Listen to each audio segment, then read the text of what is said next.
Okay, hello, I am Keith Allen from Front Range Biosciences. I'm going to talk about something that's a little bit different from what was in my abstract, but time moves on and sometimes the science moves on with it.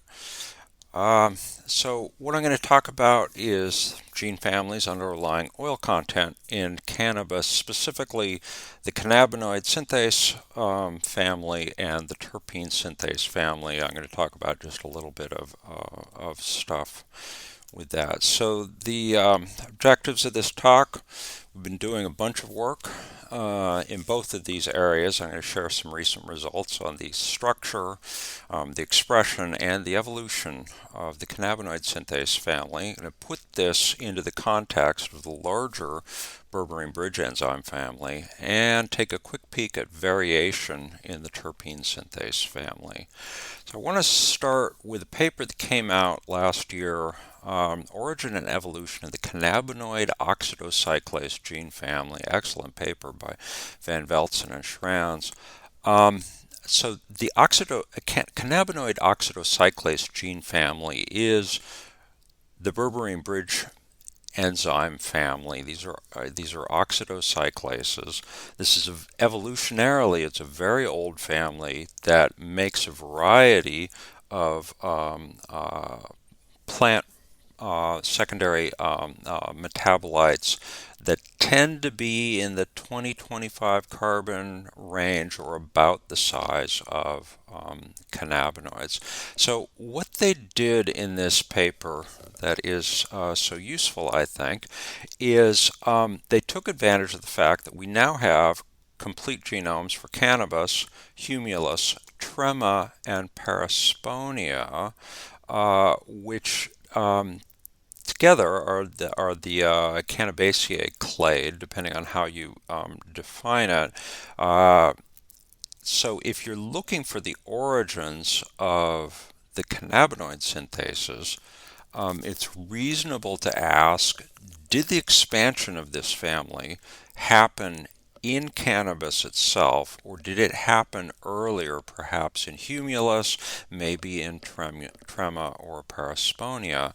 So what the authors did is they looked for syntenic relationships, and they were able to find in humulus and in the other two species, they were able to find the region of the genome that gave rise to the to the cannabinoid synthase pathway, and follow this through with the syntenic relationships, and then see basically, so what happened here was cannabis inherited, well, this big berberine bridge enzyme family, but there was one gene in particular that ended up going through a series of duplications in order, it originally gave a founder set of cannabinoid synthases, and then there were subsequent duplications that produced the family structure that we have now. So the really interesting finding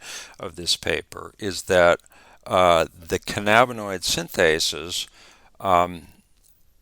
did evolve within the species cannabis itself.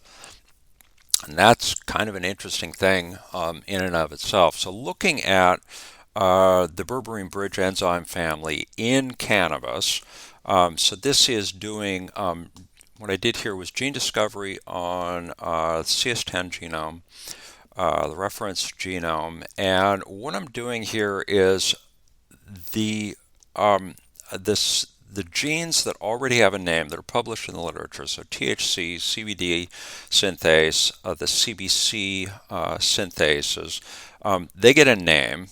Everybody else gets a number, and that number is the percent identity to the THC synthase. Then I've used expression data libraries that were published in the Brake et al. Paper on the CanBio2 genome. This is a nice set of libraries because they have trichome, flower libraries, then female leaf, male leaf, and root, so you can do a little bit of tissue specificity kinds of questions. So what I'm running here, the CAMBA2 expression data. This is from a type 2 plant, so you've got more or less equal expression of THC and CBD synthases, very little expression of the rest of the cannabinoid genes. But you look across the rest of this, of the berberine bridge enzyme, and CAMBIO2 is a little bit of an outlier because you have stronger expression in trichomes of some of these, particularly this one at 43.503. But pretty much across the board, you see pretty healthy levels of expression of these completely uncharacterized berberine bridge enzymes in trichomes, but also elsewhere in the plant. You see big differences between female leaf and male leaf, and you see that most of these berberine bridge enzymes are expressed in the roots. These are secondary plant metabolites, which are primarily about communicating with the environment in one way or another. So it's interesting to see what they're doing in roots. If you look at this one down here, 88.398, it has pretty healthy expression in cannabis trichomes. I don't see much of anything anyplace else. It turns out this gene is about 85% identical to CBDAS, 88% identical to THCAS. It's not full length. It's missing the start codon part of the secretion signal. It doesn't go all the way to the stop codon, and it has several stop mutations in it, stop codons in it. It cannot make a functional protein. It's a pseudogene, but it's highly expressed. Well, or at least it has fairly reasonable amounts of expression. So on that topic of expression, here I'm looking using the expression data published by Zager et al. So this is 9 different trichome libraries. Only one of these, Kanatsu here, is a type 2, and you see expressions split between THC and CBD synthase. But basically, the two big guys, which we never see these present in more than one copy, but they tend to have, to really dominate expression overall. You also see that this pseudogene, there's always a certain amount of expression on this thing, and in some strains, it actually can be quite high. I have no idea what this thing is doing, but pseudogenes, expressed pseudogenes, frequently play regulatory roles, and so it's something that will have to be looked at more to figure out. I just throw this out as, something that I found along the way that could be playing an interesting role here. I don't know at this point what that is. So in thinking about the evolution of the cannabinoid synthases from trema, humulus, and parasponia sequences, what I've done here is I've done an alignment of just the active site residues. This is determined from the crystal structure, and this is things that are close enough that they can be interacting with either the FAD molecule that is covalently linked into the active site of these enzymes, or with the substrate itself. And in the case of the cannabinoid synthases, that's cbga, or the varin equivalent of that. So looking across the active site, there's a bunch of things that are pretty well conserved, like 100% conserved, and 50% of the residues in this alignment are 100% conserved. But some of these, so His 114, Cis 176, here and here, these guys are covalently linked to the FAD. they're 100% conserved all the way out to trema. Some of the others here, this tyrosine 417, they propose is, and this is from the Shoyama et al., this is the crystal structure paper, they propose that this is involved in hydrogen bonding, and His-292 is also involved in hydrogen bonding of your cbga substrate here. His-292, well, it's replaced by an arginine in the out species. That could play the same hydrogen bonding role. Tyrosine 417 is a tyrosine in humulus and goes to a phenylalanine. Well, that could be doing a pi bonding role, but it couldn't be doing the hydrogen bonding role. These are probably, well, it's hard to say. It's hard to say what the specificity of an enzyme is going to be just by looking at the active site, but that's kind of an important difference. The most important thing, tyrosine 484 here, this is the catalytic base that rips off a proton and starts the reaction that leads you to your final product. Tyrosine 484 right here is conserved all the way out to trema and parasponia. So to take this a little bit further, now looking at both of these plots are going to take a little explaining here, but looking at how the cannabis genes compare to trema parasponia, what I did here is I took all of the cannabis genes, and this is the entire berberine bridge family here, and I compared them to trema, and I says, what is the percent identity of the top hit in trema? And that's on this axis here is similarity to trema.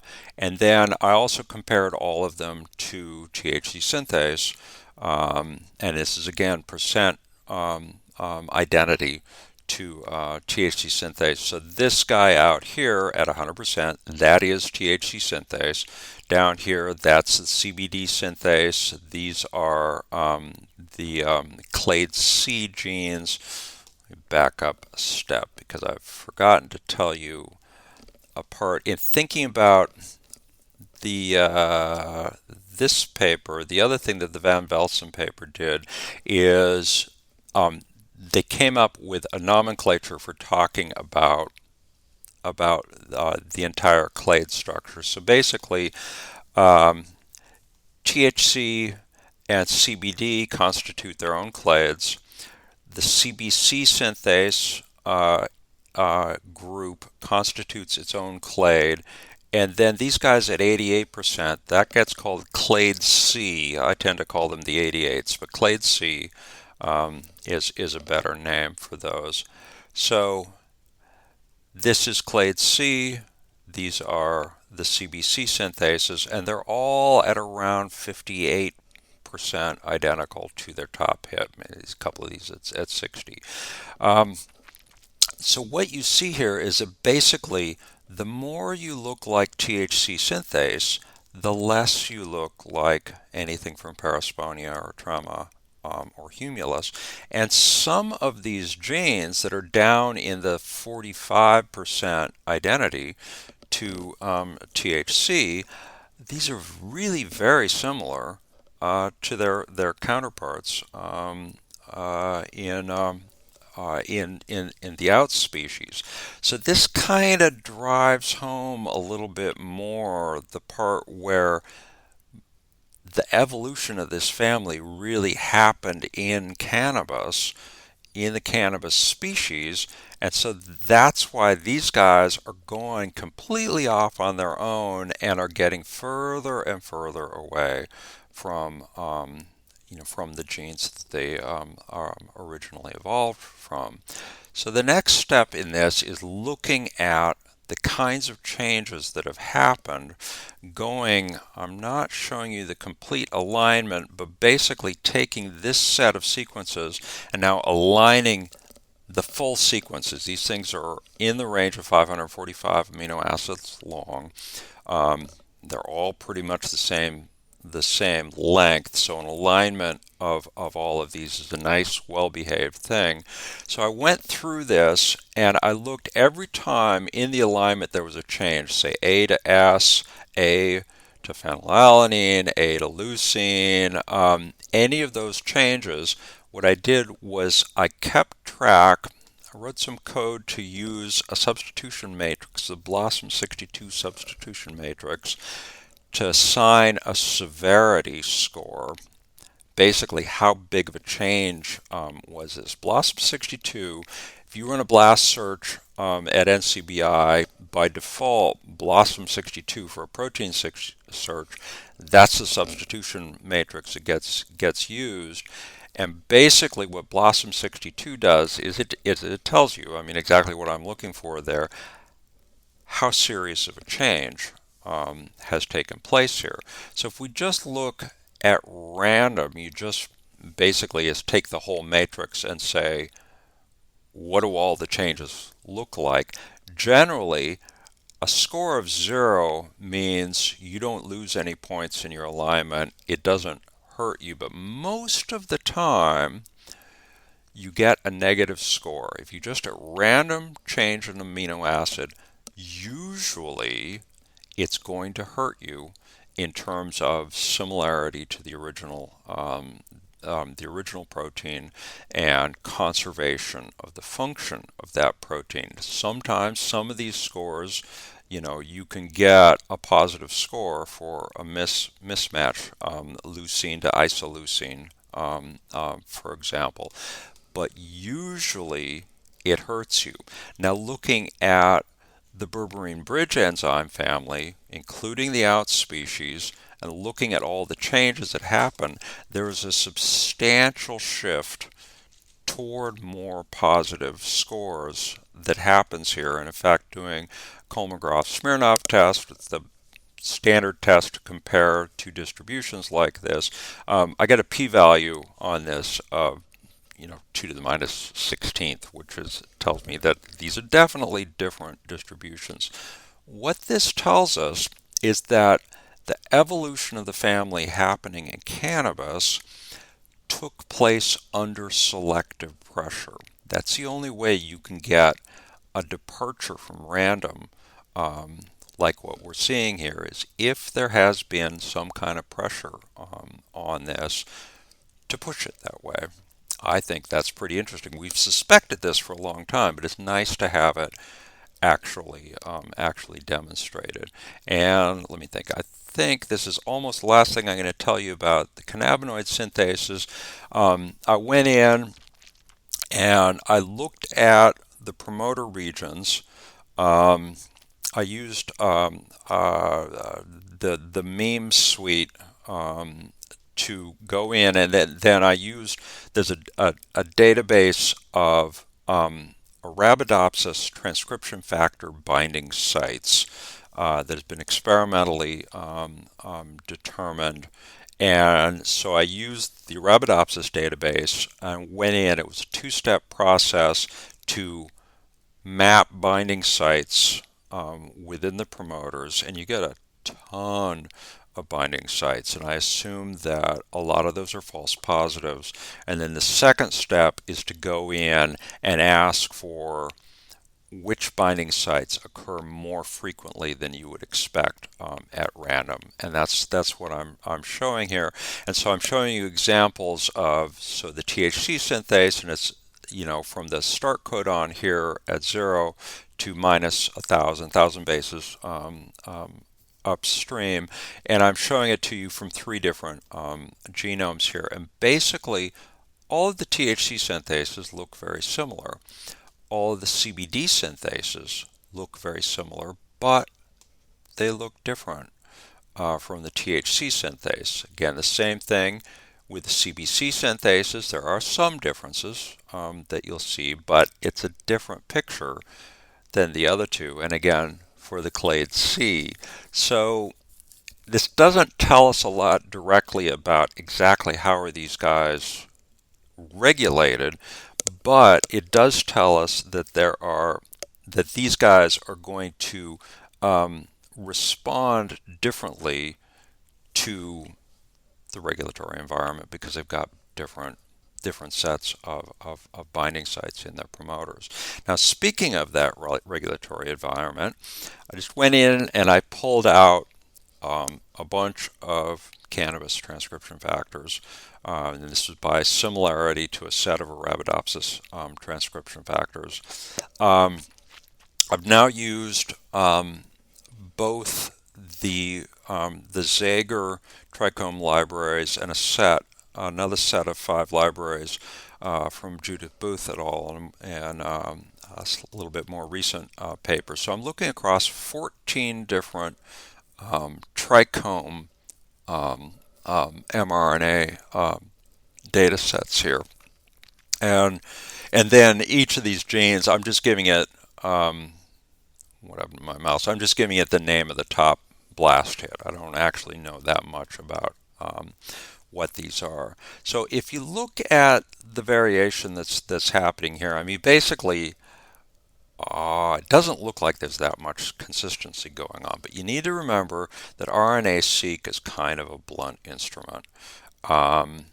And so basically anything less than about 4-fold is not really a statistically significant difference. And most of these vary by less than about 5-fold. So you can say generally for most of these transcription factors, you've got a fair amount of consistency in how much of it, what is the expression level of this thing. But saying that most of them are consistent, there's a substantial set of these, about a third of them, where the differences that you see between different trichome libraries is between 1 and 3 orders of magnitude. So some of these are from all the way off to on at a pretty good level. So part of the differences that we see between different trichomes in terms of the phenotype, it can be traced straight back to the transcriptional regulation environment. Okay, I'm going to switch over now to the terpene synthase. This is a slide I've been using for a while. This is, I think it worked out to be 778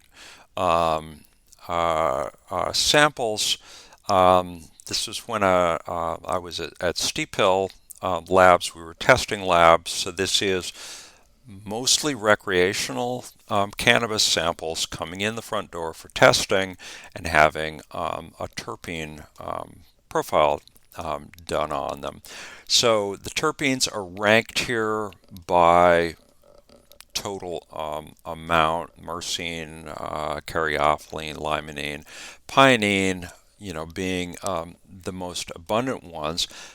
One of the interesting things about this is, like for myrcene, there's a number of enzymes that make myrcene. It's hard to get a zero myrcene plant, but you do get some that have not got very much. That's kind of interesting.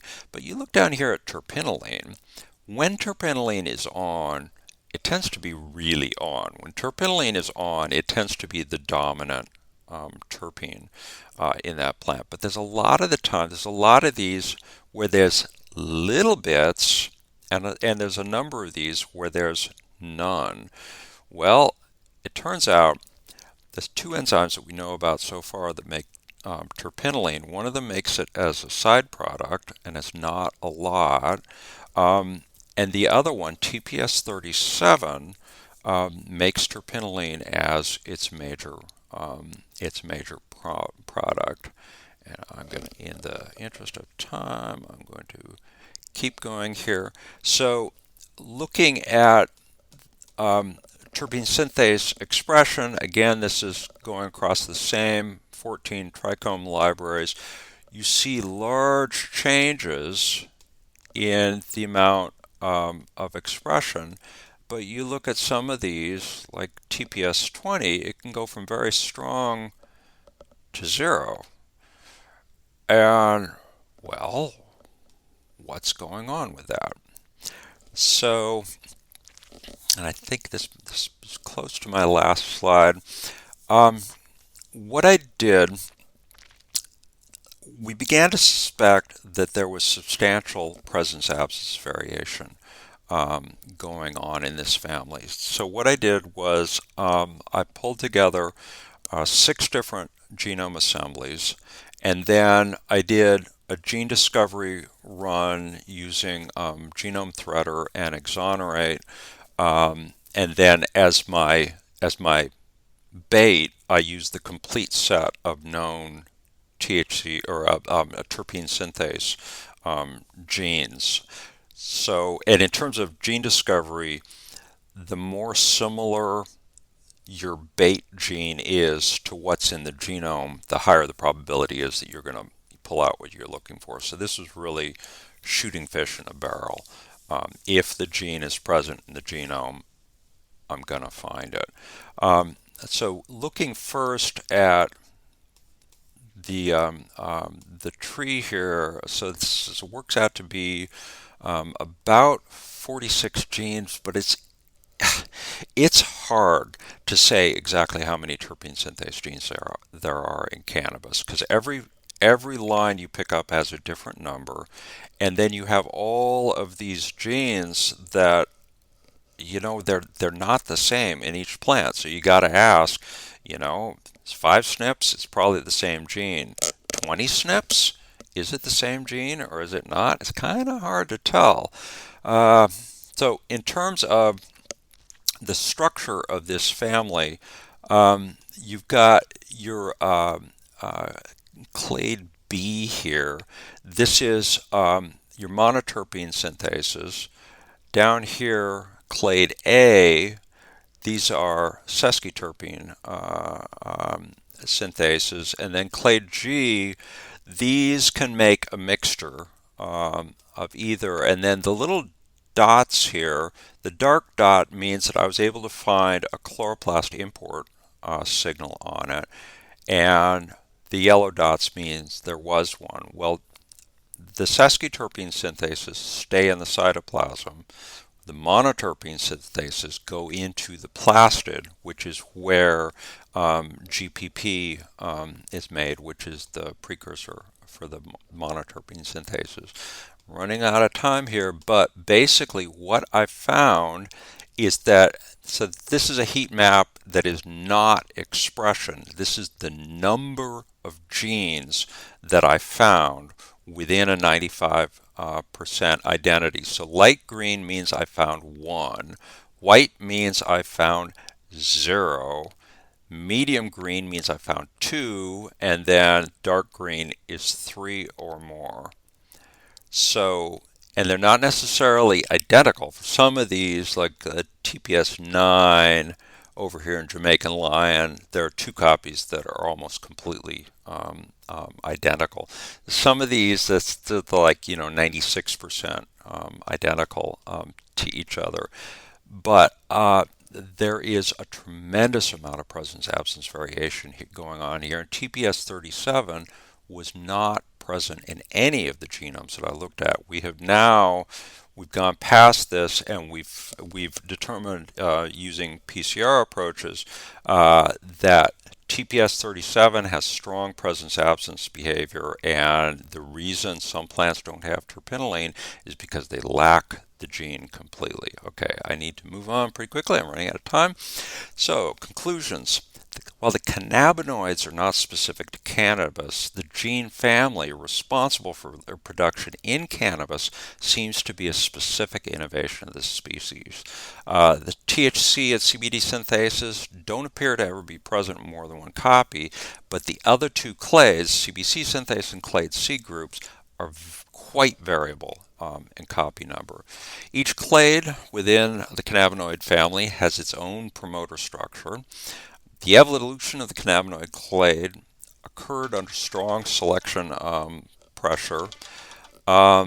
And there is substantial presence-absence variation in the terpene synthase family. And this, along with the expression, is probably adequate to explain the range of phenotypes that we see. And then in particular, the on-off behavior of terpinolene seems to result from the presence or absence of TPS37. And that is the end of my time. Thank you very much.